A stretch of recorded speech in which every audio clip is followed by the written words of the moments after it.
ಮಿಥುನ ರಾಶಿಯವರೇ ಸಿದ್ಧರಾಗಿ 2026ರ ಜನವರಿ ತಿಂಗಳು ನಿಮ್ಮ ಪಾಲಿಗೆ ಸಾಮಾನ್ಯ ತಿಂಗಳಲ್ಲ.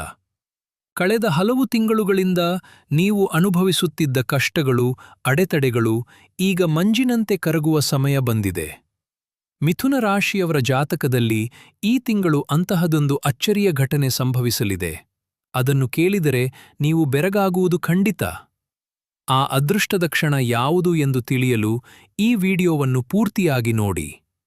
ಅದಕ್ಕೂ ಮುನ್ನ ನಿಮ್ಮ ಮೇಲಿರುವ ಎಲ್ಲಾ ದೃಷ್ಟಿದೋಷಗಳು ಮತ್ತು ವಿಘ್ನಗಳು ದೂರವಾಗಲು ಶಕ್ತಿ ಸ್ವರೂಪಿಣಿಯಾದ ದುರ್ಗಾದೇವಿಯನ್ನು ಸ್ಮರಿಸುತ್ತಾ ಕಾಮೆಂಟ್ ಬಾಕ್ಸ್ನಲ್ಲಿ ಓಂ ದುಂ ದುರ್ಗಾಯೇ ನಮಃ ಎಂದು ಭಕ್ತಿಯಿಂದ ಬರೆಯಿರಿ. ತಾಯಿಯ ಆಶೀರ್ವಾದ ನಿಮ್ಮ ಮೇಲಿರಲಿ. ಗ್ರಹಗತಿಗಳ ಪ್ರಭಾವ. ಸಮಯ ಬದಲಾಗುತ್ತಿದೆ. ಮಿಥುನ ರಾಶಿಯವರಿಗೆ ಜನವರಿ ತಿಂಗಳಲ್ಲಿ ಬುಧ ಮತ್ತು ಶನಿ ಗ್ರಹಗಳ ಸಂಚಾರವು ವಿಶೇಷ ಫಲಗಳನ್ನು ನೀಡಲಿದೆ. ಬುದ್ಧಿವಂತಿಕೆಗೆ ಹೆಸರಾದ ನೀವು ಈ ತಿಂಗಳು ತೆಗೆದುಕೊಳ್ಳುವ ಒಂದು ದಿಟ್ಟ ನಿರ್ಧಾರ ನಿಮ್ಮ ಭವಿಷ್ಯವನ್ನೇ ಬದಲಿಸಲಿದೆ. ಇಷ್ಟು ದಿನ ನಿಮ್ಮ ಕೈಗೆ ಸಿಗದೆ ಜಾರುತ್ತಿದ್ದ ಅವಕಾಶಗಳು ಈಗ ತಾನಾಗಿಯೇ ನಿಮ್ಮನ್ನು ಹುಡುಕಿಕೊಂಡು ಬರಲಿವೆ. ನಡೆಯಲಿರುವ ಆ ದೊಡ್ಡ ಘಟನೆಯೆಂದರೆ ಅನಿರೀಕ್ಷಿತ ಧನಲಾಭ ಅಥವಾ ಸ್ಥಿರ ಆಸ್ತಿಯ ಜಯ.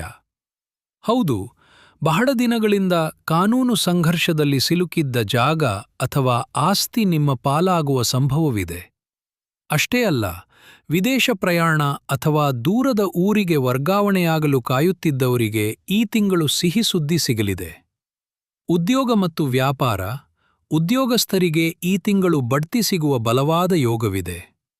ನಿಮ್ಮ ಕಾರ್ಯಕ್ಷಮತೆಯನ್ನು ಕಂಡು ಮೇಲಧಿಕಾರಿಗಳು ಮೆಚ್ಚುಗೆ ವ್ಯಕ್ತಪಡಿಸುತ್ತಾರೆ. ವ್ಯಾಪಾರಸ್ಥರಿಗೆ ಹೊಸ ಪಾಲುದಾರಿಕೆ ಲಾಭ ತಂದುಕೊಡಲಿದೆ. ಆದರೆ ಯಾರನ್ನಾದರೂ ನಂಬಿ ಹಣದ ವ್ಯವಹಾರ ಮಾಡುವಾಗ ಸ್ವಲ್ಪ ಎಚ್ಚರವಿರಲಿ. ಕೌಟುಂಬಿಕ ಜೀವನ ಮತ್ತು ಆರೋಗ್ಯ. ಕುಟುಂಬದಲ್ಲಿ ಇದ್ದ ಕಹಿ ಘಟನೆಗಳು ಮಮರೆಯಾಗಿ ನೆಮ್ಮದಿ ನೆಲೆಸಲಿದೆ. ನಿಮ್ಮ ಮಕ್ಕಳಿಗೆ ಸಂಬಂಧಿಸಿದಂತೆ ಇದ್ದ ಚಿಂತೆಗಳು ದೂರವಾಗಲಿವೆ.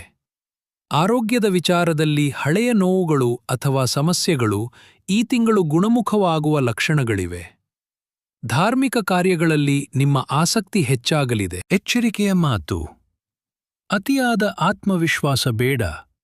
ನಿಮ್ಮ ಯಶಸ್ಸನ್ನು ಕಂಡು ಅಸೂಯೆ ಪಡುವವರು ನಿಮ್ಮ ಹತ್ತಿರವೇ ಇರಬಹುದು. ಹಾಗಾಗಿ ನಿಮ್ಮ ಯೋಜನೆಗಳು ಪೂರ್ಣಗೊಳ್ಳುವವರೆಗೆ ಅವುಗಳನ್ನು ಗುಪ್ತವಾಗಿಡಿ. ಅನಗತ್ಯ ವಾದ ವಿವಾದಗಳಿಂದ ದೂರವಿರಿ. ವಿಶೇಷ ಪರಿಹಾರ. ಮಿಥುನ ರಾಶಿಯವರ ಈ ಅದೃಷ್ಟದ ಹಾದಿಯಲ್ಲಿ ಯಾವುದೇ ವಿಘ್ನ ಬಾರದಿರಲು ಪ್ರತಿ ಬುಧವಾರ ಗಣಪತಿಗೆ ದೂರ್ವೆ ಗರಿಕೆ ಅರ್ಪಿಸಿ ಮತ್ತು ದುರ್ಗಾದೇವಿಯ ದೇವಸ್ಥಾನಕ್ಕೆ ಭೇಟಿ ನೀಡಿ. ವೀಕ್ಷಕರೇ, ನಿಮ್ಮ ರಾಶಿಯ ಈ ವಿಶೇಷ ಭವಿಷ್ಯದ ಬಗ್ಗೆ ನಿಮ್ಮ ಅನಿಸಿಕೆಯನ್ನು ಕಾಮೆಂಟ್ ಮಾಡಿ ತಿಳಿಸಿ. ಮರೆಯದೆ ಓಂ ದುಂ ದುರ್ಗಾಯೈ ನಮಃ ಎಂದು ಬರೆಯಿರಿ. ಈ ವಿಡಿಯೋ ಲೈಕ್ ಮಾಡಿ ಮತ್ತು ನಿಮ್ಮವರಿಗೂ ಶೇರ್ ಮಾಡಿ. ಶುಭವಾಗಲಿ. ಧನ್ಯವಾದಗಳು.